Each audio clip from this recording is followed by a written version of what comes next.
Welcome to Vital Signs. I'm Dr. Sanjay Gupta. Our global look at health and medicine knows no boundaries, and this month we're coming to you from the heart of India's capital, New Delhi. There's no question that New Delhi is a vibrant metropolis. It is also said to be one of the world's oldest cities, more than 5,000 years old, and India is home to more than 1/5 of the world's population. It is dense, it is populated, it is busy, and tourists come from all over the world to see the beautiful marketplaces where you can get just about anything you want. But tourists might be coming to India nowadays for another reason: medical care. People coming from all over the world, the United States, the UK, Nigeria, Afghanistan, in search of long and complicated procedures that they simply can't get at home. In fact, for this reason alone, India is becoming a top destination. We're all dressed, packed, and ready to go. People. Well, that's just about it. Patients from all parts of the world, packing up and heading here, all in search of the same thing. So we found ourselves in Delhi. What we really wanted to know is, where are all these patients congregating? You know, there's no question that medical tourism is very popular. If you Google it, you'll find more than 5 million results. $60 billion will be spent on medical tourism this year, and in the next 2 years, $100 billion. Came here to Max Hospital. We want to find the patients. My name is Sandra Justina. My name's Hamish McLeod. Behind these faces are very different stories. Norma from Muhammad Aziz. I'm from Nigeria. Home for them is Nigeria, Jordan, the United States, Afghanistan, the United Kingdom. But this is the common ground: a hospital in India. All of them here on the very same day for surgery. But why leave home? Some people don't have access to medical facilities in their own country. Others say they're tired of waiting, sometimes years, for treatment.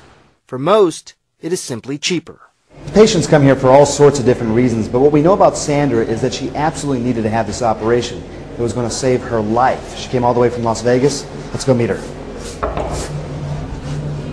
Hello. Hello. Hi, how are you? Sandra, nice to meet you. Sandra Gustina has been waiting more than 3 years for surgery to treat her atrial fibrillation. Until now, she couldn't afford it. She was told she would get a bill for $175,000 in the United States. How much is it going to cost here, Sandra? It will be under 10. So $175 versus $10,000. Had you ever left the United States before this trip? Not too much. Her story is typical. On average, the cost of some operations can be 10% of what they would cost in the West. So no surprise, some of them are venturing beyond their borders for the first time to get medical care. What they often find is a new culture, a new language, but also a new kind of patient experience, a balance of Western medicine and Eastern hospitality. At this hospital, they're catering to the familiar tastes of home. So what do we have here? We have Chinese food. We have Chinese, we have, the Indian, then we have the continental, and of course the Arabic. Arabic food as well. Well, why is this important to have food specific to the different cultures? We have patients coming in from around the world, and when patients are away from home and sick and away from their friends and families, food is something which really binds them. So they actually look forward to real authentic food. Okay, so the food is good, but of course it's the quality of medical care that really matters. I scrubbed in on a few operations while in Delhi to get an inside look. First up, ablation surgery for Sandra's heart. So Sandra, how you feeling?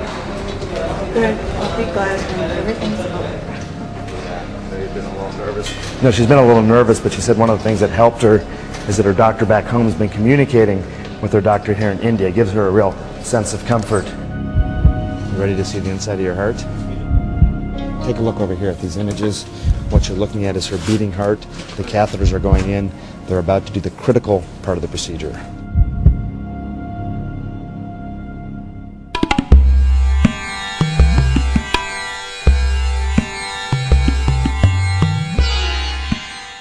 We're going to check in with Sandra in a second, but first we were curious, how does a hospital like this take care of patients from so many different countries?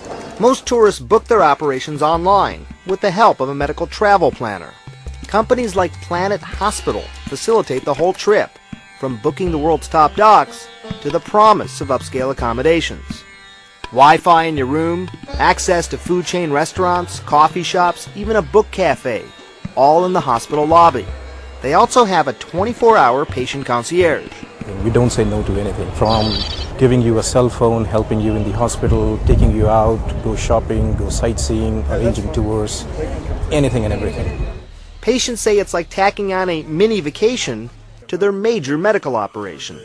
But with all this personal attention, high-tech machines, highly trained doctors, how can the price be so much cheaper? I think we keep our administration costs very low.